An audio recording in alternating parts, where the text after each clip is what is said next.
வருஷங்கள் ஓடிக்கிட்டே இருக்கும். அதில் நம்ம இம்பார்ட்டன்ட் கொடுக்குற பர்சனுக்கு அப்பப்போ சர்ப்ரைஸ் பண்ணுறது ரொம்ப டெய்லி ரொட்டீனில் நம்ம வேலை நம்ம டைமில் நம்மளுக்காகவே டைம் ஒதுக்கிட்டு இருக்கும்போது நம்மளோட ஃபேமிலிக்காக டைம் ஒதுக்குறது ரொம்ப முக்கியம்.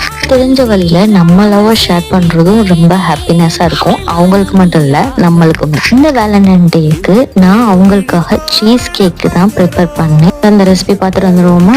நினைக்கி பட்டர் ஊற்றி இந்த மாதிரி ப்ரெஸ் பண்ணி 1 hour ஃப்ரிட்ஜில் வச்சிடணும். ஸ்ட்ராபெரி, க்ரீமு, கண்டன்ஸ்டு மில்க்கு, அப்புறம் கஸ்டர்ட் பவுடர் எல்லாம் மிக்சியில் வச்சு கொஞ்சம் வெனிலா எசன்ஸ் ஊற்றி அதுக்கு மேலே வச்சுட்டு அதை 1 hour அப்படியே வச்சுருங்க.